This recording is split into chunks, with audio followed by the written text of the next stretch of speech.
నమస్కారం, welcome to our channel.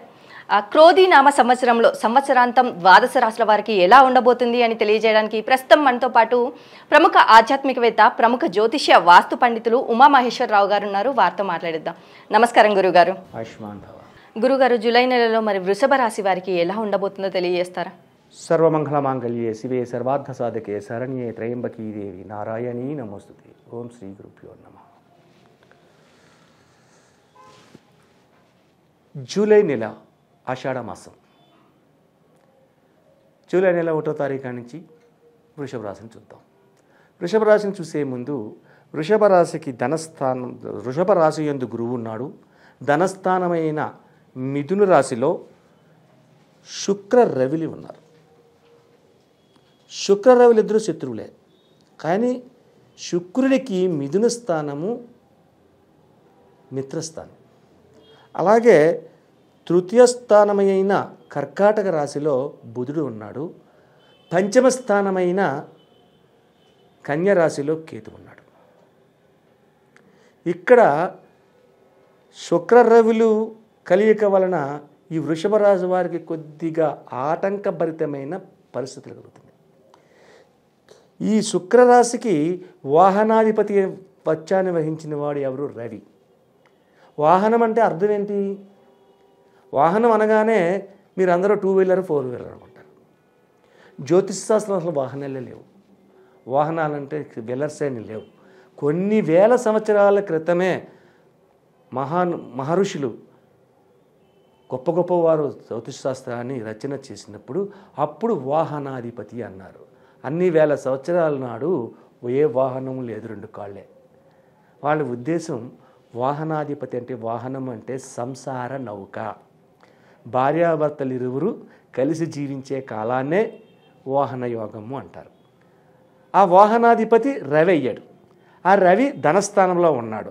ఇక్కడ ధనస్థానం అనగానే ఇంకోటి లెక్కేస్తారు మీరు. 2000 నోట్లు 500 నోట్లు కానీ కురిసేస్తాయా అని.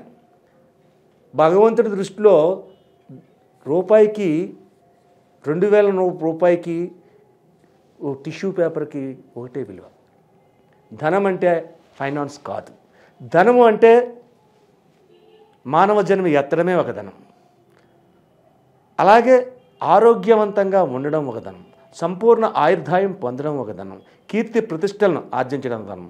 భార్య ఒక ధనం, భర్త ఒక ధనం, కడుపును పుట్టిన బిడ్డలు ఒక ధనం. అన్నిటికంటే విద్యాబుద్ధులు నేరవడం ఒక ధనం. సామరస్యంగా మాట్లాడడం ఒక ధనం. క్రోధంగా మాట్లాడతారు చాలామంది. కాదు, సామరస్యంగా మాట్లాడాలి. మంచిగా మాట్లాడు, నవ్వుతూ మాట్లాడు. ఇటువంటి దాన్ని ధనం అంటారు.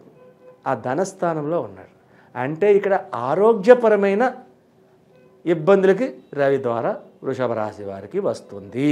ఇక్కడ అర్థమైపోయింది. అలాగే మీనరాశిలోని రాహు ఉన్నాడు. ఈ యొక్క సంవత్సరం కాలం దాకా ఈ రాహుకేతువులు మారరు. కన్యరాశిలోనే ఉంటాడు, సంవత్సరం ఉండాలి. అయితే ఈ యొక్క రాహు వలన, రవి వలన వచ్చే ఫలితములు ఆరోగ్యపరమైన ఇబ్బందులకు గురవుతున్నారు ఈ వృషభ రాశి వారు. ఈ జూలై నెల, అందులో ఆషాఢ మాసం. ఆషాఢ మాసం అనగానే అడుక్కు వెళ్ళిపోతారు చాలామంది. ఏది శుభకార్యాలు ఉండవు. ఇప్పుడు అన్నాటికి శుభకార్యాలు ఉంటే ఒక వివాహం చేశారండి, వివాహం పెట్టారండి. వివాహంలోని వంట వండేవాడికి భుక్తి దొరుకుతుంది, డబ్బు వస్తుంది. బట్టలు కొని అమ్మేవాడికి డబ్బు వస్తుంది, అమ్ముతున్నాడు. బంగారం వ్యాపారస్తులకు డబ్బు వస్తుంది. అలాగే వంటలు చేసేవాళ్ళకి డబ్బు వస్తుంది, ఇస్తారు. అందరికీ ఆధారం ఉంటుంది. అందరూ ఆగిపోయారట. ఏది ముహూర్తం లేదు. పెళ్లి ముహూర్తం అనేది సరిగితేనే కదా అందరికీ లాభదాయకం. పందిళ్ళు వేయాలన్నా, వంటలు వండించాలన్నా, కాయగూరలు కొనాలన్నా, పప్పు ఉప్పులు కొనాలన్నా ఏది లేనప్పుడు ఏం కొంటాడు? ఏం చేయడు. కాబట్టి అందరికీ ఆటంకపరిచే వచ్చే పరిస్థితి అయినా ఈ వృషభ రాశి వారికి ఆరోగ్యపరమైన ఇబ్బందులు ఎదుర్కొంటున్నారు. కాబట్టి అనారోగ్యమనే దాని నుంచి బయటపడాలి. అలాగే వ్యాపార రంగంలో కుంటుపడిపోతుంది. ఏమీ సజావుగా సాగదు. ఆషాఢ మాసం సాగదు. అది రాశి ఫలితమే చెప్పక్కర్లేదు. మాస విధానాన్ని కూడా మనం తెలుసుకోవాలి కదా. ఆషాఢ మాసంలో ఏముంటుంది? వ్యాపారాన్ని జరిగితే మందకోడితనంగా వెళ్తుంది ఏ వ్యాపారమైనా. అయితే ఇక్కడ ఈ రాశి వారికి ఏ రంగం వాళ్ళకి యోగదాయకంగా ఉంది అనేది అంటే ఈ దాంట్లో ఉన్న వాళ్ళు ఎక్కువ డాక్టర్స్, ఎక్కువ వృషభ రాశి వారికి డాక్టర్స్ ఎవరైతే ఉన్నారో వాళ్ళకి అసామాన్యమైనటువంటి విధానంగా ఉంటుంది. అలాగే రియల్ ఎస్టేట్ చేసే వాళ్ళకి మొట్టమొదటి వారంలో ఈ నెలలో మొట్టమొదటి వారంలో నష్టదాయకమైన ఫలితములు పొందినను మిగిలిన 2-3 వారములు కూడా శుభదాయకమైన ఫలితాలు పొందుతున్నారు. అంటే లాభాన్ని ఆర్జనలోకి వస్తుంది. అంటే అక్కడికి చిట్ట చివరికి వచ్చేసరికి ఏమైంది, ఆషాఢంలోనే చేయవలసిన పనులు కొన్ని ఉన్నాయి. శ్రావణ మాసం వస్తుంది, అప్పటికప్పుడు కుదరదు. అంటే ఈ వారం నెలాంతరం వచ్చేసరికి చిట్ట చివరికి వచ్చేసరికి ఇప్పుడు చేయకపోతే అప్పటికి అవ్వదు, అప్పటికప్పుడు చేసి కాదు, కొన్ని పనులు ఉంటాయి. అటువంటి విధంగా ఈ రియల్ ఎస్టేట్ రంగానికి సంబంధించిన వాళ్ళు అప్పుడు యోగదాయకమైన స్థితిని పొందుతున్నారు. అలాగే విద్యార్థులకు కూడా కొంచెం మందకోడితనంగానే నడుస్తుంది ఈ వారం అంతా, ఈ నెలలో అన్ని వారాలను. ఇక్కడ భార్యాభర్తల మధ్య విధానాన్ని చూసుకోవాలి. భార్యాభర్తల మధ్య విధానం అంటే మొట్టమొదటి నుంచి కూడా ముందు నెల నుంచి కూడా కలతలు కలుగుతున్నందువల్ల వాహనాధిపతి ధనస్థానములోని ఉన్నందువల్ల రవి రెడ్ ప్లానెట్ బగ మండే ప్లానెట్. అలాగే ఇక్కడ కుజతత్వము బుధుని చూస్తున్నాడు, బుధుని చూస్తున్నాడు అంటే తృతీయ స్థానాన్ని చూస్తున్నాడు. అంటే ఇక్కడ భార్యాభర్తల మధ్య ఎటువంటి విధానం వచ్చింది, ఇక్కడ అదిగో నా అన్నదమ్ములు గురించి తప్పుగా మాట్లాడాం, ఇదిగో నా చెల్లి గురించి తప్పుగా మాట్లాడాం అనే వివాదాస్పదమైన పరిస్థితి వృషభ రాశి వారికి భార్యాభర్తల మధ్యన కలుగుతూ ఉంటుంది. ఇది కలగకూడదు. భార్యాభర్తలు కొట్టుకుంటే బాగోదు, ముచ్చటగా మాట్లాడుకోవాలి, ముచ్చటగా ఉండాలి. కాబట్టి ఇటువంటి విధానాల్ని తరిమి కొట్టడానికి ఈ పరిహారాలు ఏంటన్నది తర్వాత చెప్పుకుందాం. అలాగే ఇక్కడ విద్యార్థుల్లో కొంతమంది ప్రేమతత్వంలోకి వెళ్తున్నారు. వృషభ రాశి వారి గురించి చెప్తున్నాను. ముఖ్యంగా ప్రేమతత్వంలోకి వెళ్ళిన వారు దగా పడతారు, మోసగించబడతారు, అన్ని విధములుగా నష్టాల్ని కష్టాల్ని పొందుతారు. అలాగే ఇక్కడ బంధన యోగం అనేది వృషభ రాశి వారి పురుషులకు వచ్చింది. బంధన యోగం అంటే కారాగారం, బంధనం అంటే కారాగారం, జైలు. ఈ ప్రేమతత్వ విధానంలోకి వెళ్ళిన ఎవరైతే ఉన్నారో అనుకోని విధమైనటువంటి కలహములకు లోనయ్యి ఆ కలహములు కాస్త పెరిగి అది కోర్టు వ్యవహారంలోకి వెళ్ళి ఆ కోర్టు వ్యవహారముల ద్వారా ఈ యొక్క రాశి వారికి నష్టదాయకమైన పరిస్థితులు. ముందు నెలలో కూడా ఈ వృషభ రాశి వారిని పిల్లలను జాగ్రత్తగా చూసుకోండి, పిల్లల యొక్క విషయంలో శ్రద్ధగా వహించండి, ఎక్కువగా మాట్లాడండి, ఎక్కువగా చెప్పండి అని చెప్పుకుంటున్నాం ముందు నెలలో.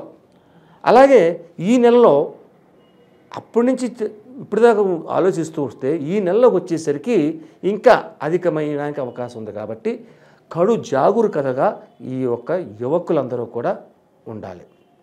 యువకులే కాదు, కొంచెం వృద్ధులు కూడా ఈ మధ్యకాలంలో అలాగే తయారవుతున్నారు. కాబట్టి అందరూ జాగ్రత్తగానే ఉండాలి ఈ యొక్క విషయంలో. ఈ వృషభ రాశి వారు ఈ నెలా కాలంలో అంటే ఆషాఢ మాసంలో జరిగే విధానాల్లో చాలా జాగరూకతను వహించాలి. మరి అలాగే ఈ రాశి వారు చేసుకోవాల్సిన పరిహారాలు ఏంటంటారు? ముఖ్యంగా ఈ రాశి వారు చేయవలసినది ఏంటంటే ప్రప్రథమగా ఆషాఢ మాసంలోని ఆరుద్ర నక్షత్రం, ఆషాఢ మాసంలో వెతకండి ఆరుద్ర నక్షత్రం ఏ వారం వచ్చిందో. ఆరుద్ర నక్షత్రం వచ్చిన రోజు నాడు ఒకరోజు ముందుగా శ్రీశైల క్షేత్రానికి వెళ్ళాలి. శ్రీశైల క్షేత్రానికి వెళ్ళి అక్కడ ఆరుద్ర నక్షత్రం రోజు నాడు దేవాలయంలో అన్నాభిషేకం చేస్తారు. స్వామివారికి బూరెలు గారెలు నైవేద్యం చేస్తారు. ఆ ముందు రోజే మనం వెళ్ళి ఆ వారిని దేవస్థానం వారిని అడిగి, అయ్యా ఆ అన్నదానానికి అన్నాభిషేకానికి అయ్యే ఖర్చు, ఈ యొక్క నైవేద్యానికి అయ్యే ఖర్చు మేము ఇస్తున్నాం అని ఆన్లైన్లోనే బుక్ చేసుకోవచ్చు. అది చేసుకుంటే అక్కడ అన్నదాన విధానం జరుగుతుంది. అన్నాభిషేకం చేస్తారు. ఆ అన్నాభిషేకం చేసిన తర్వాత అంటే అన్నాభిషేకం అంటే శివలింగం, శ్రీశైల శివలింగం చిన్నదే ఉంటుంది, మొత్తం లింగాకారం పానుమట్టం అంతా అన్నంతో కప్పు పెడతారు. ఆ తర్వాత ఆ అన్నం ఉంటుండగానే బూరెలు గారెలు కూడా నైవేద్యం పెడతారు. ఆ తర్వాత గర్భగుడిని మూసి ఒక అరగంట తర్వాత మళ్ళీ తెరుస్తారు. ఆ యొక్క అన్నాన్ని తీసుకొచ్చి భక్తులు అందరికీ కాస్త ప్రసాదంగా పెడతారు. ఆ యొక్క ఈ విధానంగా ఈ అన్నాభిషేకానికి పాల్గొని అందులో పాల్గొంటే ఆరుద్ర నక్షత్రం రోజునాడే జరుగుతుంది. ఆ ఆరుద్ర నక్షత్రం ఎప్పుడంతా చూసుకుని ముందు రోజునాడే మనం ఏర్పాట్లు చేసుకుని శ్రీశైలం వెళ్ళి అది చేస్తే ఈ యొక్క విధానాలు అంటే బంధన యోగం పోవాలంటే అన్నంతో పరమేశ్వరుని బంధించేయాలి. ఆరుద్ర నక్షత్రం నాడే చేయాలి. ఏ నక్షత్రం పెడితే ఆ నక్షత్రంలో చేయరు. అటువంటి చేసుకోవడం. తర్వాత ప్రతి రోజు కూడా శివతత్వాన్ని అవలంబించాలి. ఈ ఆషాఢ మాసంలోని అధికంగా వెనక్కిపోయే కాలంగా ఉంది కాబట్టి వ్యాపారం కానీ వ్యవహారం కానీ రాజకీయం కానీ అన్ని రంగాల వారికి కూడా కొంచెం వెనకగా నడుస్తుంది కాబట్టి అంటే మొదటి 3 వారాలు 4వ వారం నడదు. మొదటి 3 వారాలు ఇటువంటి నష్టదాయకంగా ఉంది కాబట్టి శివతత్వ విధానాన్ని అవలంబించడము, శివారాధన చేయడము, వీలైతే శివుని దగ్గర వెళ్ళే ముందు ఏదైనా అభిషేకం చేసిన తరువాత నివేదన పూర్వకంగా నల్ల ద్రాక్ష పళ్ళు పెట్టండి. నివేదనగా నల్ల ద్రాక్ష పండు పెట్టండి. నల్ల ద్రాక్ష పండు పెడితే మరీ మంచిది. అయితే మే నెలలోని ఇంచుమించుగా మనకి వేసవి తాపంగా ఉంటాయి కాబట్టి అల్ల నేరేడు పళ్ళు దొరుకుతాయి. జూలై నెలలో కూడా అల్ల నేరేడు పళ్ళు దొరుకుతాయి. ఈ అల్ల నేరేడు పళ్ళు పై గుజ్జు తీసి లోపల పిక్క పక్కన వేసి ఈ గుజ్జుని ఒక జ్యూస్గా తయారు చేసి ఈ జ్యూస్లో మళ్ళీ పాలు పోయడం కానీ పంచదార వేయడం కానీ చేయకూడదు. ఓన్లీ అల్ల నేరేడు పళ్ళే జ్యూస్ని తయారు చేసి ఆ జ్యూస్ని పెట్టుకెళ్ళి అభిషేకం చేయాలి. ఎప్పుడైతే ఇలా చేస్తారో బంధన యోగాలు తొలుగుతాయి, భార్యాభర్తల మధ్యన కలహాలు తొలుగుతాయి, అలాగే ప్రేమతత్వంలోకి వెళ్లకుండా ఉండి సక్రమమైన మార్గంలో అందరూ నడుచుకునే విధానం కలుగుతూ ఉంటుంది. అలాగే గురుగారు, వృషభ రాశి వారికి జూలై నెలలో ఎలా ఉండబోతుంది, అలాగే ఈ రాశి వారు చేసుకోవాల్సిన పరిహారాల గురించి కూడా చాలా చక్కగా వివరించారు గురుగారు. ధన్యవాదములు. ఆయుష్మాన్.